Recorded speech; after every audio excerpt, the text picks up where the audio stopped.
அஸ்ஸலாமு அலைக்கும் வரஹ்மத்துல்லாஹி வபரகாத்துஹு. புனித நோன்பு பெருநாளை முன்னிட்டு பிறை தொலைக்காட்சியின் ஊடாக பெருநாள் நிகழ்ச்சியில் உங்கள் அனைவரையும் சந்திப்பதில் மிக்க மகிழ்ச்சி அடைகின்றேன். அல்ஹம்துலில்லாஹ். இன்றைய நிகழ்ச்சியை கலந்து சிறப்பிக்கும் முகமாக மேல் மாகாணத்தில் கொழும்பு 12 தாருல் ஐமன் இஸ்லாமிக் அகாடமியின் மாணவ மாணவிகளும் ஆசிரியர்களும் வருகை தந்துள்ளார்கள். இக்கூட்டத்தை ஆரம்பிக்கும் முகமாக முதலில் கிராத் ஓதுவதற்கு அத்தியா அஸாத்தை அன்புடன் அழைக்கின்றேன். அஸ்ஸலாமு அலைக்கும் வரஹ்மத்துல்லாஹி வபரகாத்துஹு. அஊது பில்லாஹி மினஷ் ஷைத்தானிர் ரஜீம். பிஸ்மில்லாஹிர் ரஹ்மானிர் ரஹீம். والتين والزيتون وطور سينين وهذا البلد الأمين لقد خلقنا الإنسان في أحسن تقويم ثم رددناه أسفل سافلين إلا الذين آمنوا وعملوا الصالحات فلهم أجر غير ممنون فما يكذبك بعد بالدين أليس الله بأحكم الحاكمين صدق الله العليم. இந்நிகழ்ச்சியின் இரண்டாவது அம்சமாக தாருல் ஐமன் இஸ்லாமிக் அகாடமியை பற்றி சிறு குறிப்பை கூறுவதற்காக நான் வந்துள்ளேன். அஸ்ஸலாமு அலைக்கும் வரஹ்மத்துல்லாஹி வபரகாத்துஹு. நான் சுஹா மரியம். நான் தாருல் ஐமன் இஸ்லாமிக் அகாடமியின் சீனியர் வகுப்பில் கல்வி கற்கின்றேன். நான் இன்று உங்கள் முன்னால் இம்மதரசாவை பற்றி சிறு குறிப்பை கூற வந்துள்ளேன். 2009ஆம் ஆண்டு இம்மதரசா நிர்வகிக்கப்பட்டது. இம்மதரசா இப்போது 15 வருடங்களாக நடாத்தப்பட்டு கொண்டிருக்கின்றது. இம்மதரசாவில் 1000 கணக்கான மாணவ மாணவிகளும் மேற்பட்டோருக்கு மார்க்க கல்வி கற்றுக் கொடுக்கப்பட்டு கொண்டிருக்கின்றது. அத்துடன் எம் அதிபரான BM சஃபிக் ஜஹ்ரி அவர்களுக்கும் உபாதிபரான இஷ்மா ஷஃபீக் அவர்களுக்கும் எனது மனமார்ந்த நன்றியை தெரிவிப்பதுடன் எமக்கு இந்த நிகழ்ச்சியில் இடத்தை கொடுத்திருக்கும் பிறை தொலைக்காட்சிக்கும் எனது மனமார்ந்த நன்றியை தெரிவித்துக் கொள்கின்றேன். மேலும் இம்மதரசாவில் மாணவ மாணவிகள் குர்ஆன் மற்றும் மார்க்க சம்பந்தமான போட்டிகளுக்கு சென்று நிறைய சான்றிதழ்களை பெற்றுள்ளார்கள். இம்மதரசா மேலும் மேலும் விருத்தி அடைவதற்காக அல்லாஹ்விடத்தில் பிரார்த்தித்துக் கொள்கின்றேன். அதை போன்று இந்த நிகழ்ச்சியை கண்டுகளிக்கும் பார்வையாளர்களிடம் இருந்து துஆவை எதிர்பார்த்த வண்ணமாக எனது உரையை முடித்துக் கொள்கின்றேன். ஜஸாக்கல்லாஹு ஹைரா. வஸ்ஸலாமு அலைக்கும் வரஹ்மத்துல்லாஹி வபரகாத்துஹு. அடுத்ததாக திருக்குர்ஆனில் கூறிய 25 நபிமார்களில் ஒருவரான நபி மூசா அலைஹிஸ்ஸலாம் அவர்களை பற்றி கூறுவதற்காக மாணவன் இன்சமாமை அன்புடன் அழைக்கின்றேன். அஸ்ஸலாமு அலைக்கும் வரஹ்மத்துல்லாஹி வபரகாத்துஹு. உங்கள் அனைவருக்கும் ஈத் முபாரக் வாழ்த்துக்கள். இன்றைக்கு நான் கூறப்போகும் விடயம் நபி மூசா அலைஹிஸ்ஸலாம். மூசா அலைஹிஸ்ஸலாம் யாக்கூப் அலைஹிஸ்ஸலாத்தின் வம்சாவளியில் வந்தவர். மூசா அலைஹிஸ்ஸலாம் பிறப்பதற்கு முன் எகிப்தில் ஒரு மன்னன் இருந்தான். அவனது பேர் தான் ஃபிர்அவுன். அவன் ஒரு நாள் உறங்கும் பொழுது ஒரு கனவை கண்டான்.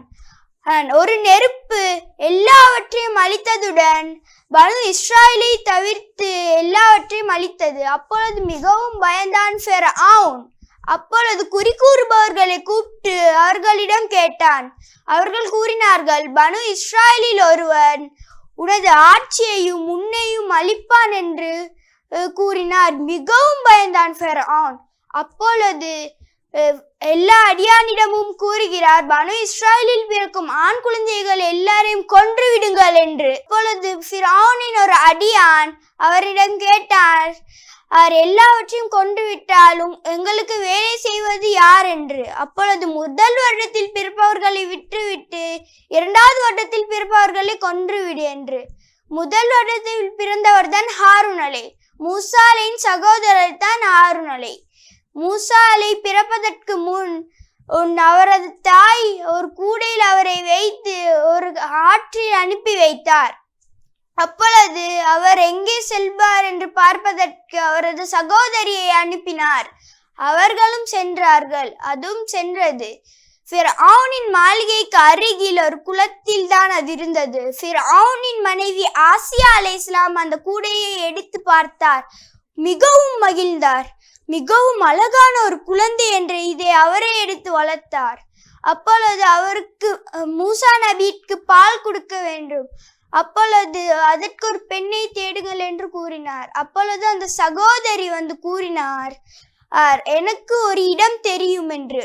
அப்பொழுது அவர் கூட்டி சென்ற இடம் மூசா அலைஹின் தாயிடம் கூட்டி சென்றார். சிறு வயதிலே அவரது தாயே அவர்களுக்கு பால் ஊட்டினார். அத்துடன் பல வருடம் சென்றது. மூசா நபியும் வாலிப வயதை அடைந்தார். ஒரு நாள் ஃபிர்அவுனின் மாளிகைக்கு அருகில் இருக்கும் பொழுது ஒரு பனு இஸ்ரேலவரும் ஃபிர்அவுனின் மாளிகையிலிருந்து ஒருவரும் இருவரும் சண்டை பிடிக்கும் பொழுது மிகவும் கோபமடைந்தார் மூசா அலைஹிஸ்ஸலாம். அந்த ஃபிர்அவுனின் அடியானை அந்த இடத்திலே அடித்ததுடன் அவர் அங்கே இறந்து விடுகிறார். அப்பொழுது மூசாலை பயப்படுகிறார். அப்பொழுது ஃபிர்அவுனின் அடியான் ஒருவன் அதை பார்த்து ஃபிர்அவுனிடம் கூறுகின்றான், ஃபிர்அவுனே, நீ வளர்த்த பிள்ளை எங்களது ஆட்களை அழித்து விட்டான் என்று. அப்பொழுது மிகவும் கோபமடைந்தான் ஃபிர்அவுன். அவர்களை கொன்று விடுங்கள் என்று கட்டளையிட்டான். அப்பொழுது மூசா நபியும் பயந்து அவர் அங்கிருந்து ஓடிவிட்டார். எகிப்தில் மிகவும் தூரமாக சென்றார். அப்பொழுது ஒரு ஊரை காண்கிறார். அப்பொழுது அந்த ஊருக்குள் செல்லும் பொழுது எல்லோரும் வேலை செய்து கொண்டிருந்தார்கள். 2 பெண்மணிகள் மற்றும் அங்கே நின்றார்கள். மூசாலை அவர்களிடம் போய் கேட்டார்கள், நீங்கள் மட்டும் ஏன் வேலை செய்யாமல் இருக்கிறீர்கள் என்று. அப்பொழுது அவர்கள் கூறுகிறார்கள், இங்கு உள்ளது எல்லோரும் ஆண்கள். எங்களால் ஆண்களை தள்ளிவிட்டு போய் வேலை செய்ய முடியாது. அத்துடன் ஆடுகளுக்கு நீர் ஊட்டுவது மிகவும் கடினமான வேலை என்று.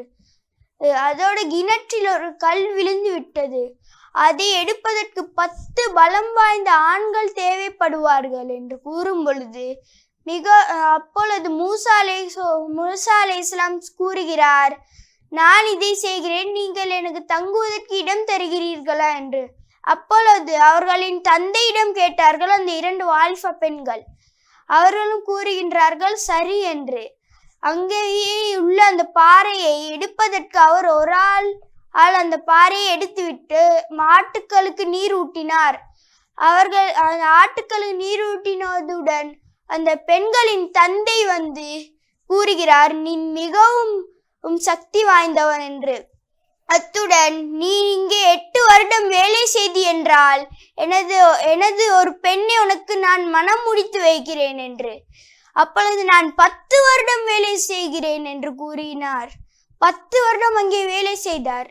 ஒரு பெண்ணையும் திருமணம் முடித்தார்.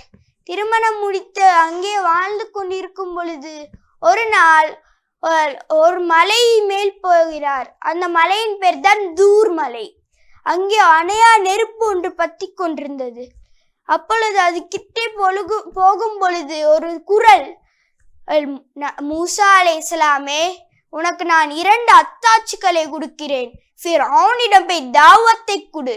அப்படி கூறுகின்ற பொழுது மூசா அலைஹிஸ்ஸலாம் மிகவும் பயந்தார். யார் நீங்கள் என்று கேட்கும் பொழுதுதான் நான் தான் அல்லாஹு தாலா என்று கூறி அந்த 2 அத்தாட்சிகளை கொடுத்தார். உனது கையில் இருக்கும் தடியை கீழே அடித்தால் அது பாம்பாக மாறிவிடும். அதோடன் உனது வலது கையை சாக்கில் விட்டு எடுத்தால் அதிலிருந்து மிகவும் ஒரு ஒளி ஒன்று வரும் என்று. அது 2ம் நடந்தது. அப்பொழுது ஃபிர்அவுனிடம் போய் எனது தாவத்தை கொடு அப்படி கூறும் பொழுதுதான் எனக்கு ஹாரூன் அவர்களை அனுப்பி வைப்பீர்களா என்று கேட்டான். ஹாரூன் அலையும் அல்லாஹ் கொடுத்தார். ஹாரூன் அலைஹிஸ்ஸலாமும் அங்க வந்தார். ஃபிர்அவுனின் மாளிகைக்கு சென்றார்கள். ஃபிர்அவுனிடம் தாவத்தை கொடுத்தார்கள். ஃபிர்அவுனே, நீ இறைவன் கிடையாது, நீ அல்லாவே ஒருவன், அவன்தான் இறைவன் என்று கூறினார். அப்பொழுது உங்களுக்கு என்ன தேவை என்று கூறும் பொழுது, நீ அல்லாஹ்வை ஏற்றுக்கொள், பனு இஸ்ரேல் அவர்களை கைது செய்யாமல் விட்டுவிடு என்று கூறினார். என்னால் அதை செய்ய முடியாது என்று கூறினதுடன் அவரது கம்பத்தை கீழே அடித்ததுடன் அது பாம்பாக மாறிவிட்டது. ஃபிரௌனுக்கு மிகவும் கோபம் அடைந்தான். அப்போது 3 சூனியக்காரர்களை கூட்டி வருமாறு கேட்டான். அவர்களும் வந்தார்கள். 3 சூனியக்காரர்களும் அவர்கள் வந்ததுடன் அவர்களின் கம்பத்தையும் கீழே அடித்ததுடன் அதுவும் பாம்பாக மாறிவிடுகிறது. மூசா நபியின் ஒரு பாம்பு அந்த 3 பாம்பையும் விழுங்கி விட்டது.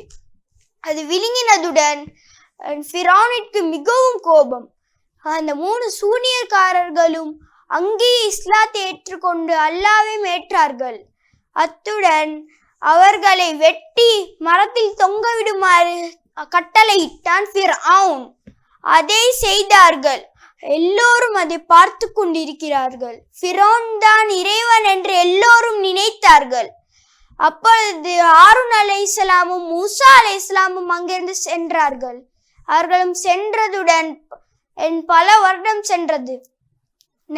மிகவும் கடுமைகளை அல்லாஹ் அவர்களுக்கு கொடுத்தான். ஃபிரௌனிடம் முதல் கடினத்தை கொடுத்தான். என்னவென்றால் இது வெள்ளத்தாக்கி அங்கே வர வைத்தான் அல்லாஹ்.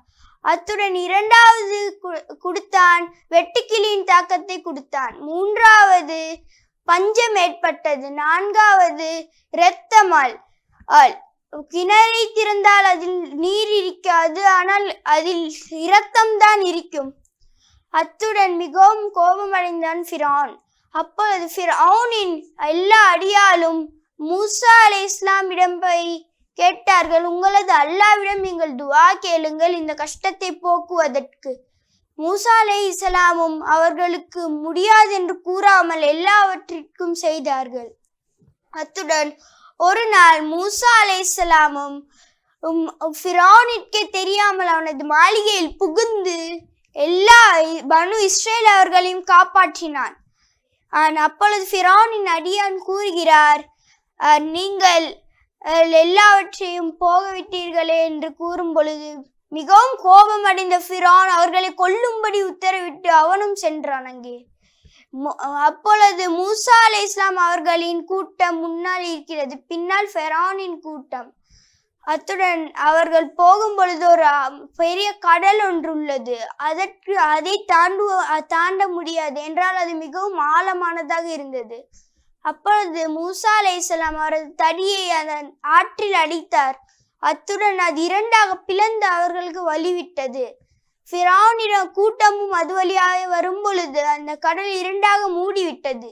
அந்த இடத்திலே ஃபிரௌனும் அவனது அடியாட்களும் அங்கே இறந்து விடுகிறார்கள். பல வருடம் சென்றது. மூசா நபியும் ஒரு நாள் வஃபாத் ஆகினார்கள். அடுத்ததாக தர்ஜமத்துல் குர்ஆனை சொல்வதற்காக மாணவர்களான ஆபிதுல்லா மற்றும் உமர் நஜீமை அன்புடன் அழைக்கின்றேன். அஊது பில்லாஹி மினஷ் ஷைத்தானிர் ரஜீம். எதிர்த்தறியப்பட்ட ஷைத்தானின் தீங்கை விட்டும் அல்லாஹ்விடம் பாதுகாவல் தேடுகிறேன். பிஸ்மில்லாஹிர் ரஹ்மானிர் ரஹீம். அளவற்ற அருளாளனும் நிகரற்ற அன்புடையோனுமாகிய அல்லாஹ்வின் பெயரால் ஆரம்பிக்கின்றேன். இன்னா அன்ஸல்னாஹு ஃபீ லைலத்தில் கத்ர். நிச்சயமாக நாம் குர்ஆன் ஆகிய இதை மகத்துவமிக்க இரவாகிய லைலத்துல் கத்ரில் இறக்கி வைத்தோம். வமா அத்ராக மா லைலத்துல் கத்ர். லைலத்துல் கத்ர் என்னவென்பதை நபியே உமக்கு அறிவித்தது எது? லைலத்துல் கத்ரி கைரும் மின் அல்ஃபி ஷஹர். லைலத்துல் கத்ர் என்பது 1000 மாதங்களை விட சிறந்ததாகும். தனஸ்ஸலுல் மலாயிகத்து வர்ரூஹு ஃபீஹா பிஇஸ்னி ரப்பிஹிம் மின் குல்லி அம்ர். வானவர்களும் ரூஹு எனும் ஜிப்ரீலும் சகல கட்டளைகளுடன் தமது இரட்சகரின் அனுமதி பிரகாரம் அதில் இறங்குகின்றனர். சலாமுன் ஹிய ஹத்தா மத்லஇல் ஃபஜர். அதிகாலை உதயமாகும் வரை அது அமைதி பொதிந்திருக்கும்.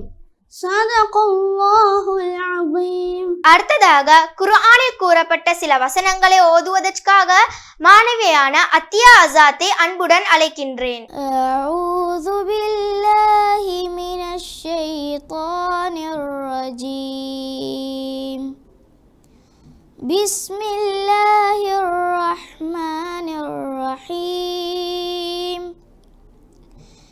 إذا وقعت الواقعة ليس لوقعتها كاذبة خافضة رافعة إذا رجت الأرض رجا وبست الجبال بسا فكانت هباء منبثا وكنتم أزواجا ثلاثة فأصحاب الميمنة ما أصحاب الميمنة وأصحاب المشأمة ما أصحاب المشأمة والسابقون السابقون أولئك المقربون في جنات النعيم ثلة من الأولين وقليل من الآخرين على سرر موضونة متكئين عليها متقابلين يطوف عليهم ولدان مخلدون بأكواب وأباريك وكأس من معين لا يصدعون عنها ولا ينزفون وفاكهة مما يتخيرون ولحم طير مما يشتهون وحور عين كأمثال اللؤلؤ المكنون جزاء بما كانوا يعملون لا يسمعون فيها لغوا ولا تأثيما إلا قيلا سلاما سلاما وأصحاب اليمين ما أصحاب اليمين في صدر مخلود وطلح ممدود وظل ممدود وماء مسكوب وفاكهة كثيرة لا مقطوعة ولا ممنوعة وفرش مرفوعة إنا أنشأناهن إنشاء فجعلناهن أبكارا عربا أترابا لأصحاب اليمين ثلة من الأولين وثلة من الآخرين وأصحاب الشمال ما أصحاب الشمال في سموم وحميم وظل من يحموم لا بارد ولا كريم إنهم كانوا قبل ذلك مترفين وكانوا يصرون على الحنث العظيم وكانوا يقولون إذا متنا وكنا ترابا وعظاما أئنا لمبعوثون أو آباؤنا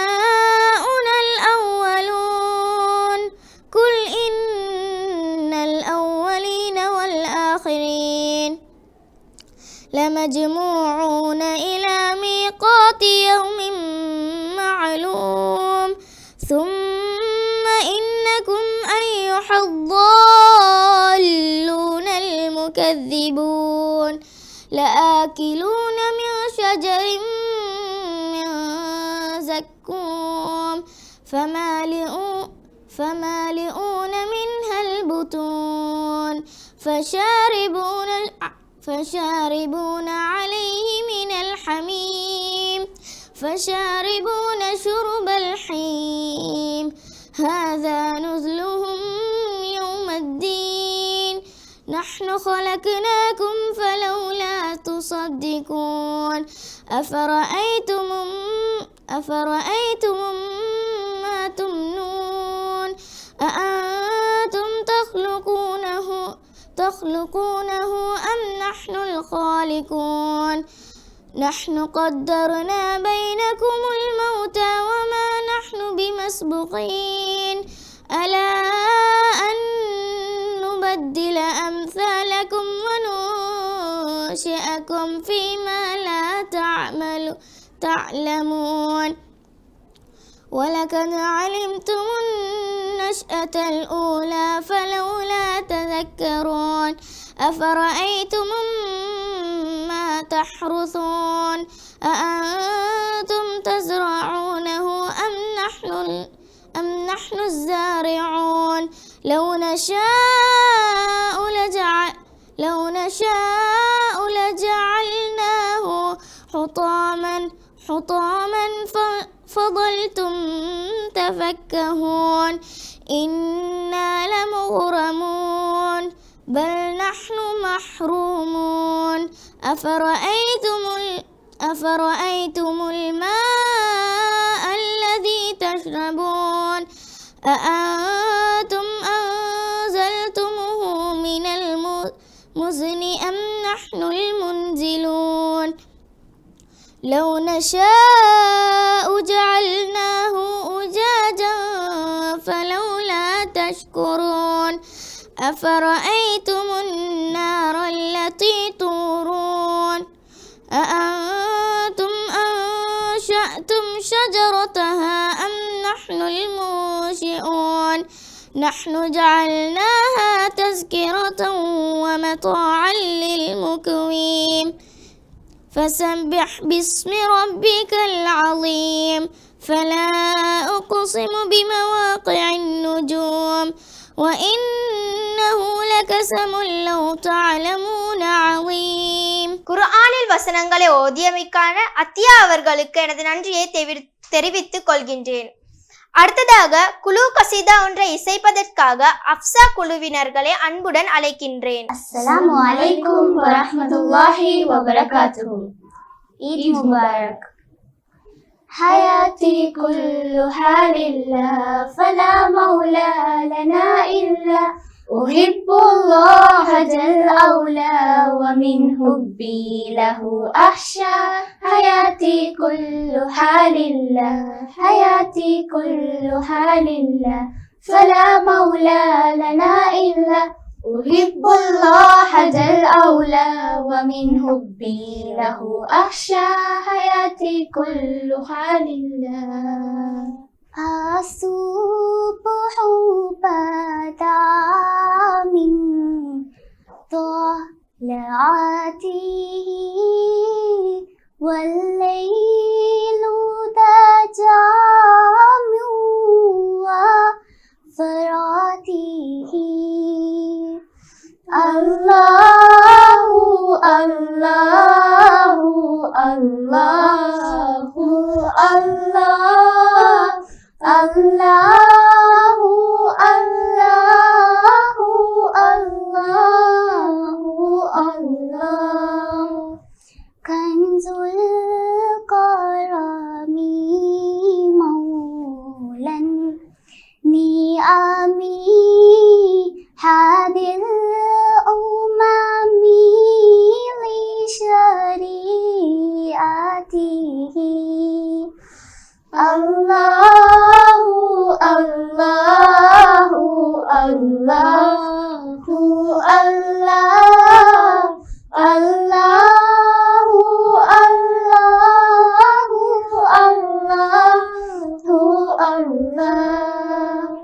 يا وجيح الدين والكرم وحليف العلم والحكم نبي نبي نبي نبي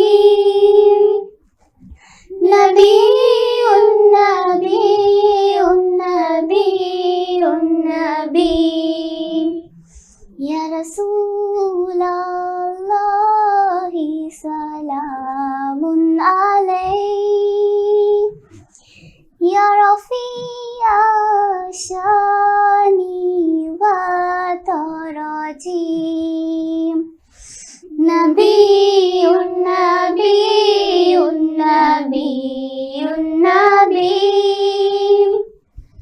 نبي نبي نبي نبي مصطفى مصطفى منبع للصفا سيد الأنبياء مشعل في الوفا كان في عطفه لليتامى دفا مصطفى مصطفى منبع للصفا سيد الأنبياء مشعل في الوفا كان في عطفه لليتامى دفا هن قلبي له فاز شوقا إليه ليس أرجو سوى شربة من يدي الصلاة عليه والسلام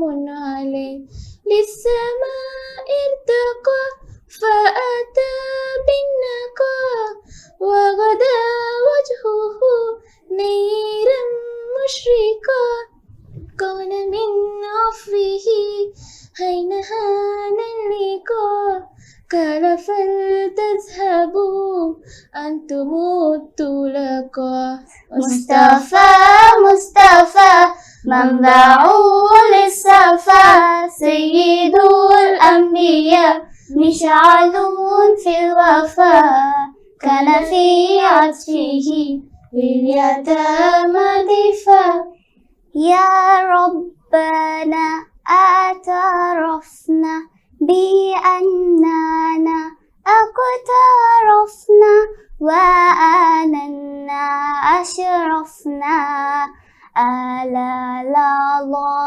أشرفنا يا ربنا اعترفنا بأننا اقترفنا وآلنا أشرفنا على لا أشرفنا سبيل الدموع سبيل مريح تنهد يا ساحي كي تستريح وبوس الدواء الخفي السريح يساك الفزاء الرهيب الفسيح فبالله كم تستتيب الكروب ويبرع وجوه الكثير الجريح وينشد ذاك السكين والعليم وقد كان بسكم دهر تريح قلبي المتيم كلما صلى عليك وسلم ذاق سعادة مغرما يا سيدي يا محمد. குயில் போன்ற குரலில் பாடிச் சென்ற அந்த மாணவிகளுக்கு எனது மனமார்ந்த நன்றிகளை தெரிவித்துக் கொள்கின்றேன். அடுத்ததாக அகீதாவில் ஒரு பகுதியை சொல்வதற்கான மாணவிகளான யும்னா மற்றும் ஷீமாவை அன்புடன் அழைக்கின்றேன். அஸ்ஸலாமு அலைக்கும் வரஹ்மத்துல்லாஹி வபரகாத்துஹு. வலைக்கும் அஸ்ஸலாம் வரஹ்மத்துல்லாஹி வபரகாத்துஹு. இஸ்மி ஷீமா மஸ்முக்கி இஸ்மி யும்னா மன் ரப்புக்க ربي الله. من خلقك؟ الله الذي خلقني وخلق جميع الناس. من خلق الليل والنهار والشمس والقمر؟ الله الذي خلق الليل والنهار والشمس والقمر. من خلق الأرض التي نمشي عليها؟ الله الذي خلق الأرض التي نمشي عليها. من خلق الجبال بأنواعها المختلفة؟ الله الذي خلق الجبال بأنواعها المختلفة. من ينزل المطر من السماء؟ الله الذي ينزل المطر من السماء. ما هو الإسلام؟ الإسلام هو توحيد الله وطاعة الله وترك مخالفة أمر الله. ما أساس الإسلام؟ أساس الإسلام شهادة أن لا إله إلا الله وأن محمد رسول الله. ஜஸாக்கல்லாஹு ஹைரா. அடுத்ததாக கிராத் ஓதுவதற்காக மாணவிகளான ரஹ்மா மரியம் மற்றும் அஃப்சா ரிஷானை அன்புடன் அழைக்கின்றேன். أعوذ بالله من الشيطان الرجيم. بسم الله الرحمن الرحيم. ألف لام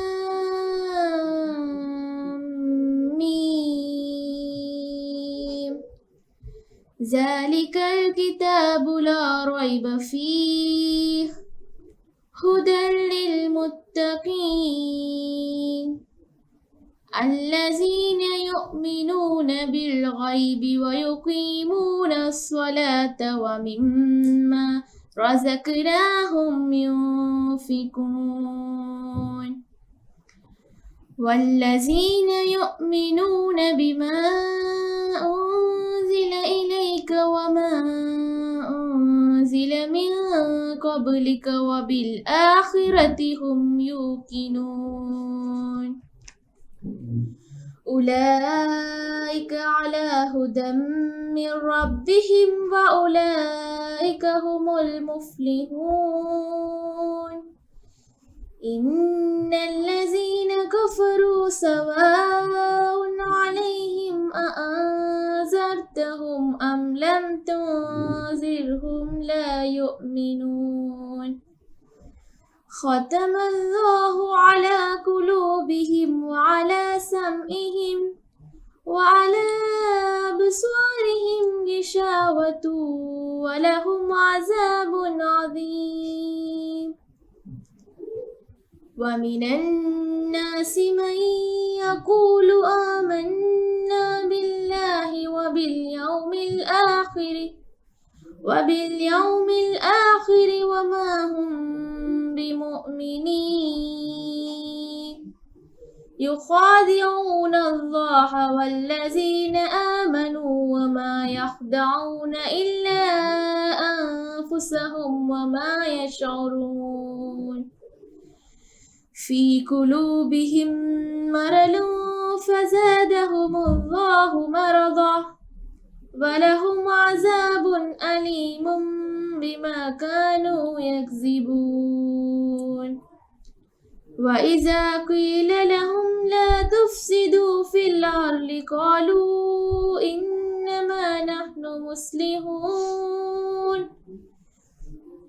ألا إنهم هم المفسدون ولكن لا يشعرون وإذا قيل لهم آمنوا كما آمن الناس قالوا أنؤمن كما آمن السفهاء ألا إنهم هم السفهاء ولكن لا يعلمون وإذا لقوا الذين آمنوا قالوا آمنا وإذا خلوا إلى شياطينهم قالوا إنا معكم إنما نحن مستهزئون الله يستهزئ بهم ويمدهم في طغيانهم يعمهون أولئك الذين اشتروا الضلالة بالهدى فما ربحت تجارتهم وما كانوا المهتدين مثلهم كمثل الذي استوقد نارا فلما أضاءت ما حوله ذهب الله بنورهم وتركهم في ظلمات لا يبصرون صم بكم عمي فهم لا يرجعون أو كصيب من السماء فيه ظلمات ورعد وبرق يجعلون أصابعهم في آذانهم من الصواعق حذر الموت والله محيط بالكافرين يكاد البرق يخطف أبصارهم كلما أضاء لهم مشوا فيه وإذا أظلم عليهم قاموا ولو شاء الله لذهب بسمعهم وأبصارهم إن الله على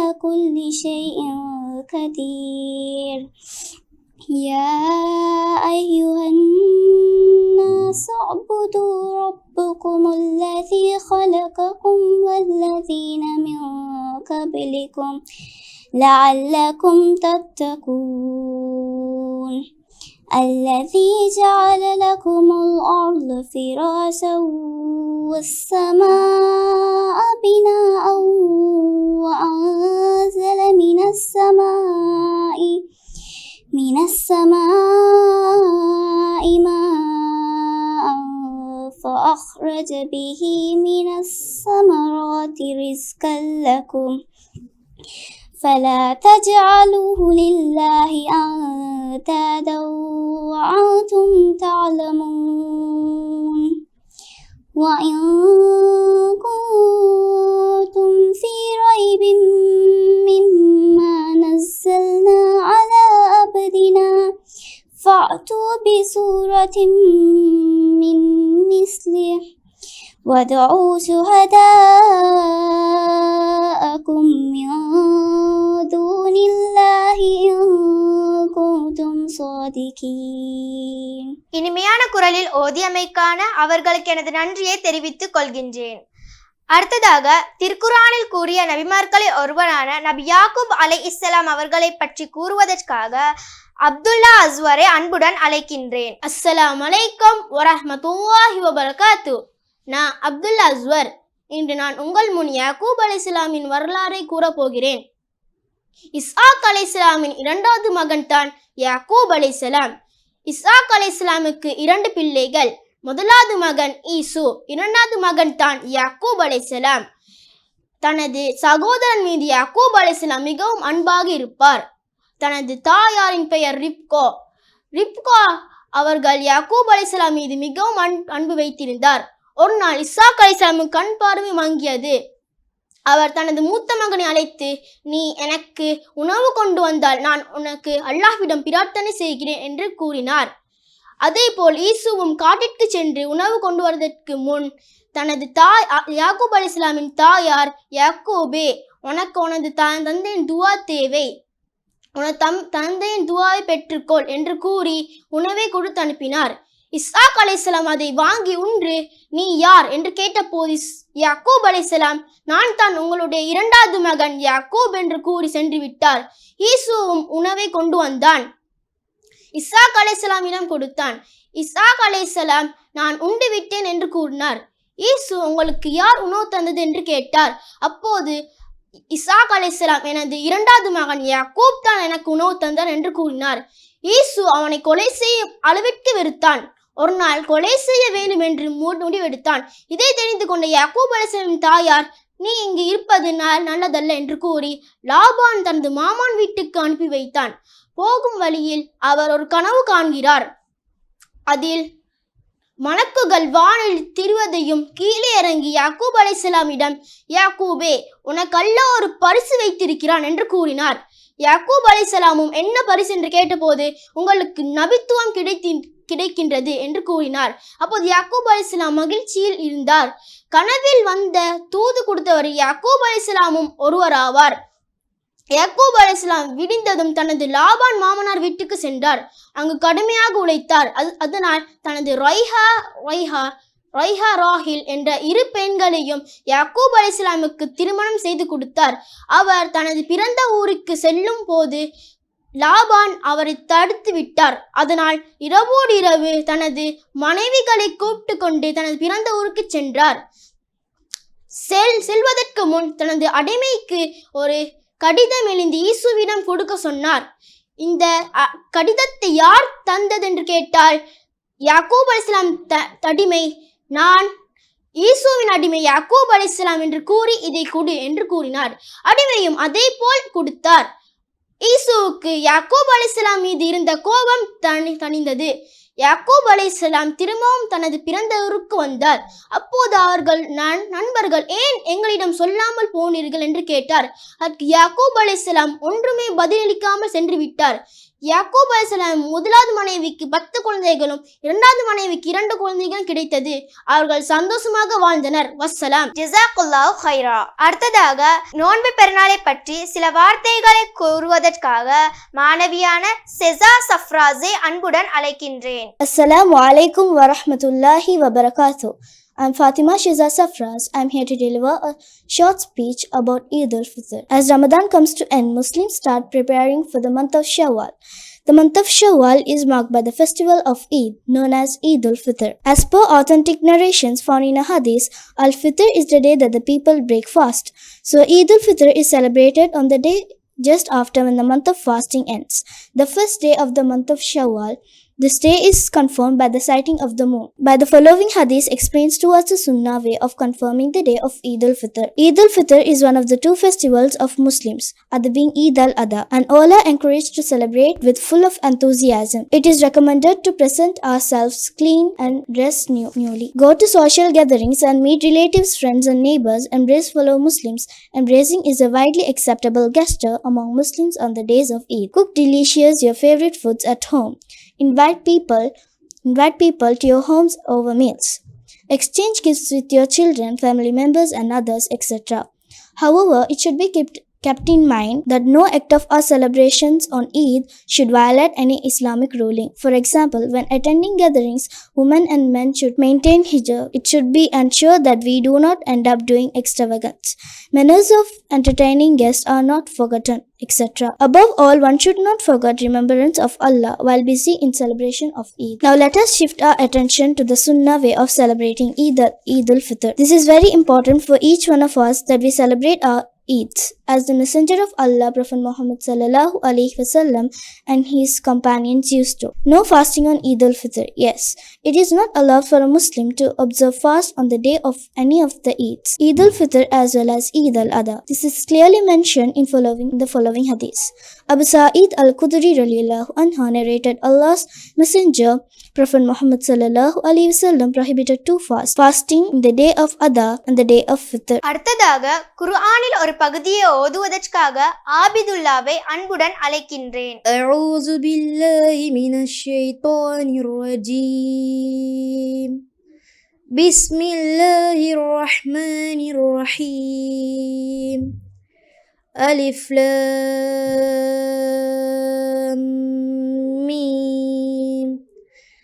ذلك الكتاب لا ريب فيه هدى للمتقين الذين يؤمنون بالغيب ويقيمون الصلاة ومما رزقناهم ينفقون والذين يؤمنون بما أنزل إليك وما أنزل من قبلك وبالآخرة هم يوقنون أولئك على هدى من ربهم وأولئك هم المفلحون إن الذين كفروا سواء عليهم أنذرتهم أم لم تنذرهم لا يؤمنون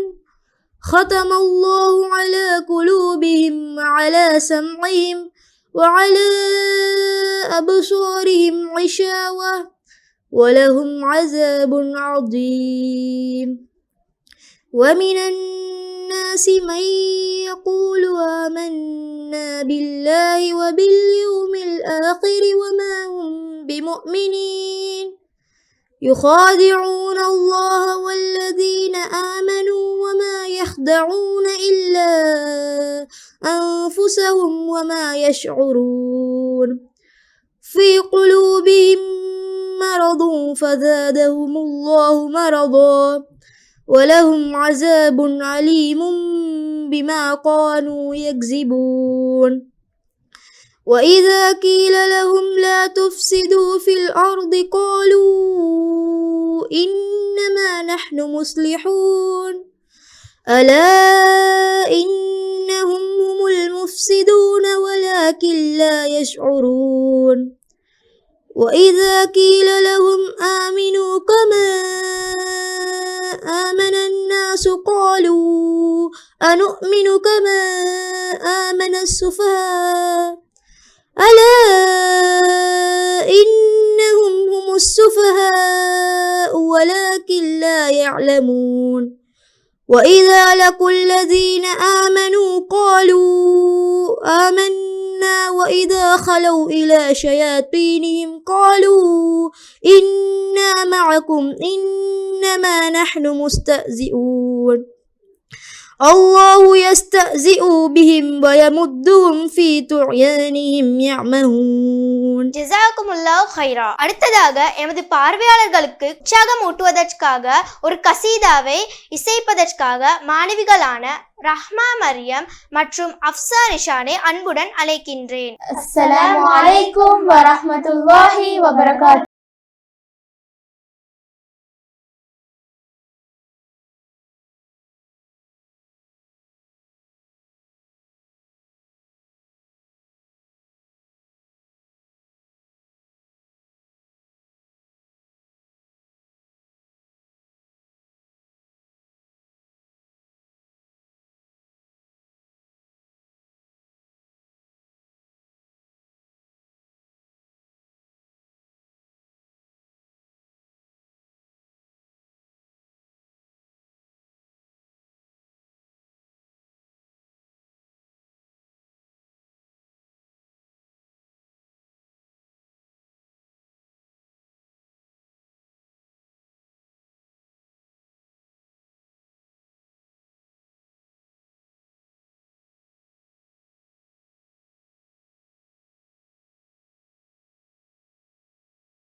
Allah Al-Halim ya Allah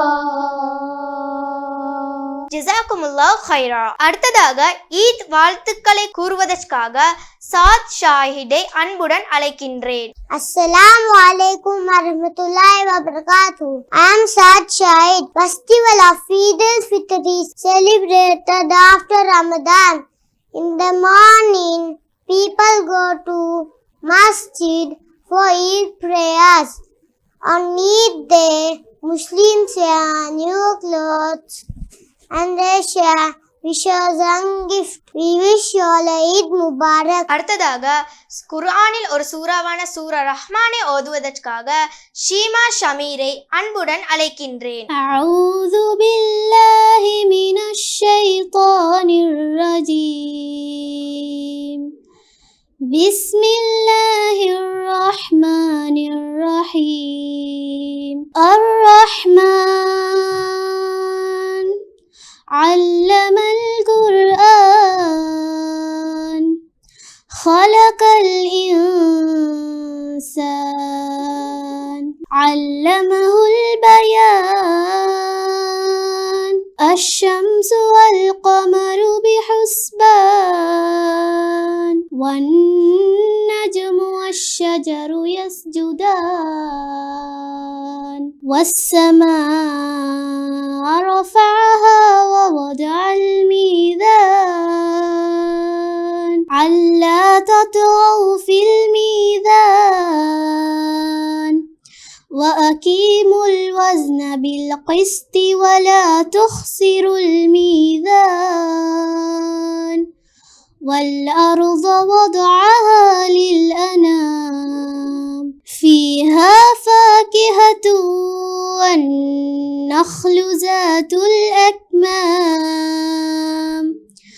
والحب ذو العصف والريحان فبأي آلاء ربكما تكذبان خلق الإنسان من صلصال فخار وخلق الجان من مارج من نار فبأي آلاء ربكما تكذبان رب المشرقين ورب المغربين فبأي آلاء ربكما تكذبان. இனிமையான குரலில் ஓதிச் சென்ற ஷீமா ஷமீருக்கு எனது மனமார்ந்த நன்றிகளை தெரிவித்துக் கொள்கின்றேன். அடுத்ததாக திருக்குர்ஆனில் கூறிய 25 நபிமார்களில் ஒருவரான நபி இப்ராஹிம் அலைஹிஸ்ஸலாம் அவர்களை பற்றி கூறுவதற்கு சுஹா மரியமான நான் வந்திருக்கின்றேன். அஸ்ஸலாமு அலைக்கும் வரஹ்மத்துல்லாஹி வபரகாத்துஹு. நான் இன்று உங்கள் முன்னால் நபி இப்ராஹிம் அலைஹிஸ்ஸலாம் அவர்களுடைய வாழ்க்கை வரலாறை பற்றி சற்று சுருக்கமாக கூற வந்துள்ளேன். திருக்குர்ஆனில் கூறிய 25 நபிமார்களில் நபி இப்ராஹிம் அலைஹிஸ்ஸலாம் அவர்களும் முக்கியமான ஒருவராவார். நபி இப்ராஹிம் அலைஹிஸ்ஸலாம் அவர்களுடைய பரம்பரையில் நபி யூசுப் அலைஹிஸ்ஸலாம், நபி யாக்கூப் அலைஹிஸ்ஸலாம், நபி ஈஷாக் அலைஹிஸ்ஸலாம் ஆகியோர் நபிகளாக இருந்தார்கள். அதனால் நபி இப்ராஹிம் அலைஹிஸ்ஸலாம் அபுல் அன்பியா, நபிமார்களின் தந்தை என அழைக்கப்பட்டார். கிறிஸ்துக்கு முன் 21ஆம் நூற்றாண்டில் ஹீராக் எனும் நாட்டில் எனும் ஊரில் ஹாசர் என்பவருக்கு மகனாக பிறந்தார். ஹாசர் என்பவர் சிலை வணக்கத்தில் ஈடுபடுபவராகவும் சிலை வடிவிப்பவராகவும் இருந்தார். சிறிய வயதிலேயே கூறிய புத்தியுடைய நபி இப்ராஹிம் அலைஹிஸ்ஸலாம் தனது தந்தையினதும் பொதுமக்களினதும் வழிமுறை தப்பானது என்பதை எடுத்து காட்டினார். ஆனால் தனது தந்தையோ பொதுமக்களோ அதை கேட்கவே இல்லை. தனது வழிமுறை தப்பானது என கூறியமைக்காக நபி இப்ராஹிம் அலைஹிஸ்ஸலாம் அவர்களை தீக்கூண்டிலிட தீர்மானித்தார்கள். தீக்கூண்டோ அல்லாவின் கட்டளைக்கேற்ப சாந்தி அளிக்கும் குளிர்மையாக மாறி நபி இப்ராஹிம் அலைஹிஸ்ஸலாம் அவர்களுடைய உயிரையும் உடலையும் காத்தது. நபி இப்ராஹிம் அலைஹிஸ்ஸலாம் அவர்கள் தனது மனைவி சாரா அவர்களுடன் எகிப்துக்கு ஹிஜ்ரத்தை மேற்கொண்டார்கள். தனது முதிர்ந்த வயது வரை அவருக்கு பிள்ளை பாக்கியம் கிடைக்கவில்லை. சாரா அவர்களுக்கு அடிமை பெண்ணாக இருந்த ஆஜர் அவர்களை திருமணம் முடித்தார்கள். ஆஜர் என்பவருக்கு இஸ்மாயில் என்ற குழந்தை கிடைத்தது. குழந்தை கிழித்த சிறு நாட்களிலே அல்லாஹ் ஆஜர் அவர்களையும் குழந்தை இஸ்மாயிலையும் தனிமையில் பாலைவனத்தில் விட்டு வர கட்டளையிட்டான். அல்லாவின் கட்டளைக்கு மாறு செய்யாத நபி இப்ராஹிம் அலைஹிஸ்ஸலாம் ஆஜரையும் இஸ்மாயிலையும் தனிமையில் விட்டு வந்தார்கள். சில நாட்களுக்கு பிறகு ஆஜரின் உணவும் பானமும் தீர்ந்து விட்டது. அவர்கள் குழந்தை இஸ்மாயிலுக்காக சஃபாவிலிருந்து மருவாவிற்கும் மருவாவிலிருந்து சஃபாவிற்கும் 7 தடவை ஓடினார்கள். ஆனால் மனிதர்களோ தண்ணீரோ அங்கு கிடைக்கவில்லை. அப்பொழுது அங்கு ஜிப்ரீல் அலைஹிஸ்ஸலாம் அவர்கள் தோண்டி நபி இஸ்மாயில் அலைஹிஸ்ஸலாம் அவர்களுடைய கால் அடியில் ஜம்சம் நீரூற்றை ஏற்படுத்தினார்கள். குழந்தையை பார்க்க வந்த நபி ஆஜர் அலைஹா அவர்கள் உடனே வந்து அணைக்கட்டை கட்ட ஆரம்பித்தார்கள். அணைக்கட்டை கட்டியவுடன் அங்கு இருந்த பொதுமக்களுக்கும் பறவைகளுக்கும் நீரை வழங்கினார்கள். அதை தெரிந்த நபி இப்ராஹிம் அலைஹிஸ்ஸலாம் ஓடி வந்து பார்த்தபோது மக்கள் கூறினார்கள், உங்களது மனைவி வஃபாத் ஆகிவிட்டார்கள், குழந்தை இஸ்மாயில் மட்டும்தான் உள்ளதென்று குழந்தையை மற்றும் கையில் கொடுத்தார்கள். சில நாட்களுக்கு பின்பு மீண்டும் நபி இப்ராஹிம் அலைஹிஸ்ஸலாம் அவர்களுக்கு கனவொன்று வந்தது. நபி இஸ்மாயில் அலைஹிஸ்ஸலாம் அவர்களை குர்பானி கொடுக்க வேண்டும் என்று. அதனை அல்லாஹ் விரும்பவில்லை. அதற்காக அல்லாஹ் ஆட்டை குர்பானி கொடுப்பதற்காக சுவர்க்கத்தில் இருந்து அனுப்பினான். அதிலிருந்தும் தந்தையை கலீலுல்லா என்றும் மகனை சாஃபிலுல்லா என்றும் அழைப்பார். சில காலங்களுக்கு பின்பு நபி இப்ராஹிம் அலைஹிஸ்ஸலாம் அவர்களும் நபி இஸ்மாயில் அலைஹிஸ்ஸலாம் அவர்களும் மக்காவை கட்டிவிட்ட ஏற்பாடு செய்தார்கள். மக்கா மேலெழுந்தது. நபி இப்ராஹிம் அலைஹிஸ்ஸலாம் அவர்கள் ஒரு கல்லின் மேலே ஏறி நின்றார்கள். அதில் நபி இப்ராஹிம் அலைஹிஸ்ஸலாம் அவர்கள் 2 பாத சுவடுகளும் பதில் இருந்தது. அதற்கு நபி இப்ராஹிம் அலைஹிஸ்ஸலாம் பாத சுவடுகள் பதிந்திருப்பதற்காக மகாமுல் இப்ராஹிம் என்று பெயர் வந்தது. நபி இப்ராஹிம் அலைஹிஸ்ஸலாம் அவர்களுடைய பிரார்த்தனை கேட்ப மக்கா ஒரு புனித ஸ்தலமாகவும் ஜம்சம் நீர் ஒரு வளமாகவும் மாறியுள்ளது. நபி இப்ராஹிம் அலைஹிஸ்ஸலாம் அவர்களை அல்லாஹ் வெகுவாக பாராட்டி உள்ளான். ஆதலால் நபி இப்ராஹிம் அலைஹிஸ்ஸலாம் அவர்களுடைய முன்மாதிரியை எனது வாழ்வில் பழகிக் கொள்வோம். ஜஸாக்கல்லாஹு ஹைரா. அடுத்ததாக சூரா கியாமாவை ஓதுவதற்காக மாணவியான சஃப்னா ஃபவுசுல் அமீரை அன்புடன் அழைக்கின்றேன். أعوذ بالله من الشيطان الرجيم بسم الله الرحمن الرحيم لا أقسم بيوم القيامة ولا أقسم بالنفس اللوامة أيحسب الإنسان أن لن نجمع عظاما بلى قادرين على أن نسوي بنانا بل يريد الإنسان ليفجر أمامه يسأل أيان يوم القيامة فإذا برق البصر وخسف القمر وجمع الشمس والقمر يقول الإنسان يومئذ أين المفر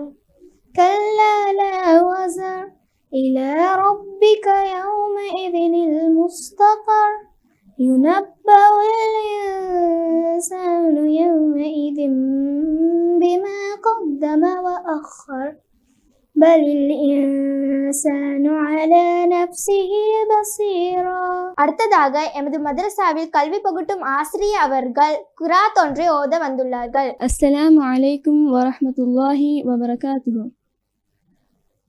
அஊது பில்லாஹி மினஷ் ஷைத்தானிர் ரஜீம். பிஸ்மில்லாஹிர் ரஹ்மானிர் ரஹீம். أولئك عليهم صلوات من ربهم ورحمة وأولئك هم المهتدون. إن الصفا والمروة من شعائر الله فمن حج البيت أو اعتمر فلا جناح عليه أن يطوف بهما ومن تطوع خيرا فإن الله شاكر عليم. إن الذين يكتمون ما أنزلنا من البينات والهدى والهدى من بعد ما بيناه للناس في الكتاب أولئك يلعنهم الله ويلعنهم اللاعنون إلا الذين تابوا وأصلحوا وبينوا فأولئك أتوب عليهم وأنا التواب الرحيم إن الذين كفروا وماتوا وهم كفار أولئك عليهم لعنة الله والملائكة والناس أجمعين خالدين فيها لا يخفف عنهم العذاب ولا هم ينظرون وإلهكم إله واحد لا إله إلا هو الرحمن الرحيم إن في خلق السماوات والأرض واختلاف الليل والنهار والفلك التي تجري في البحر بما ينفع الناس وما أنزل الله من السماء من ماء فأحيا به الأرض بعد موتها وبث فيها من كل دابة وتصريف الرياح والسحاب المسخر بين السماء والأرض لآيات لقوم يعقلون صدق الله العظيم. அடுத்ததாக சூரா ரஹ்மானை ஓதுவதற்காக அஹ்னஃப் மற்றும் உமரை அழைக்கின்றேன். அஊது பில்லாஹி மினஷ் ஷைத்தானிர் ரஜீம். பிஸ்மில்லாஹிர் ரஹ்மானிர் ரஹீம். அர்-ரஹ்மான்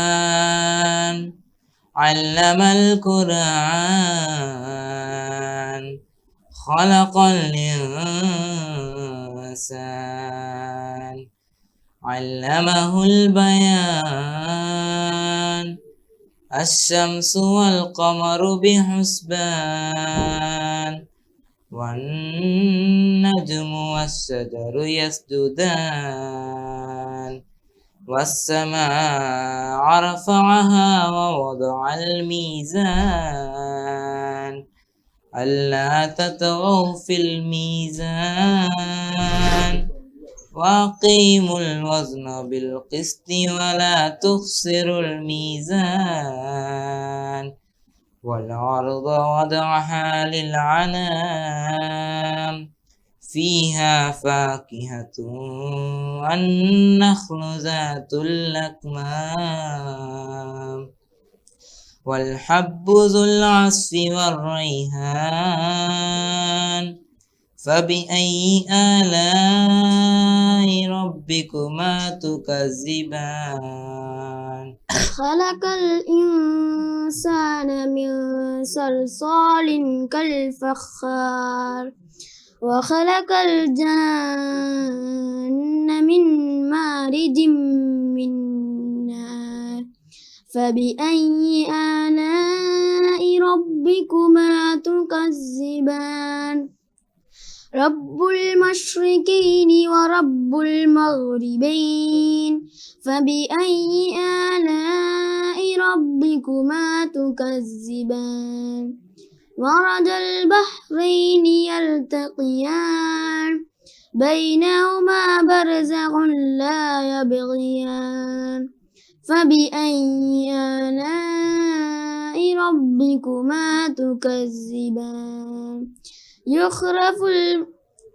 يخرج منهما اللؤلؤ والمرجان فبأي آلاء ربكما تكذبان وله الجوار المنشآت في البحر كالأعلام فبأي آلاء ربكما تكذبان صدق الله العظيم. ஜஸாக்கல்லாஹு ஹைரா. அடுத்ததாக நன்றி உரையை கூறுவதற்காக மாணவி மஹதியா முஸ்தாக்கை அன்புடன் அழைக்கின்றேன். பிஸ்மில்லாஹிர் ரஹ்மானிர் ரஹீம்.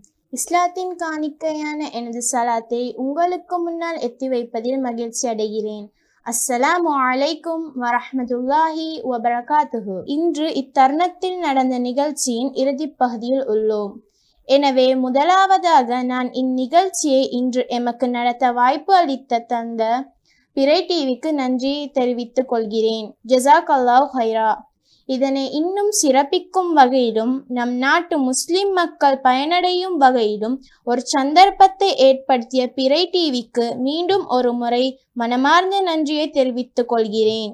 இந்த வகையிலும் பல்வேறு மாணவர்கள் தமது பல்வேறு திறன்களை மிகவும் அழகாக வெளிப்படுத்தியதற்கு நன்றியை தெரிவித்துக் கொள்வதோடு எம்மை இந்த நிலைக்கு வருவதற்கு ஒத்துழைப்பாக இருந்து ஊக்குவித்த ஆசிரியர்கள், பெற்றோர்கள் அனைவருக்கும் ஜஸாக்கல்லாஹு ஹைரா. இத்தருணத்தில் எமக்கு பயன்மிக்கதாக அமைத்து தந்த உங்கள் அனைவருக்கும் நன்றியை தெரிவித்துக் கொள்வதற்கும் வார்த்தைகள் மட்டும் போதாது. எமது பாவங்களை மன்னித்து எங்கள் அனைவருக்கும் அருள் பாலிப்பவனான பிரார்த்தனை செய்வதோடு என் உரையை நிறைவு செய்கிறேன். ஜஸாக்கல்லாஹு ஹைரா. وآخر دعوانا أن الحمد لله رب العالمين والسلام عليكم ورحمة الله وبركاته. இந்த நிகழ்ச்சியை கண்டுகளிக்கும் பார்வையாளர்களுக்கு பிறை டிவி சார்பாகவும் எம் மദ്രസா தாருல் ஐமன் இஸ்லாமிக் அகாடமி சார்பாகவும் பெருநாள் வாழ்த்துக்களை தெரிவித்துக் கொள்கின்றேன். அனைவருக்கும் ஈத் முபாரக்.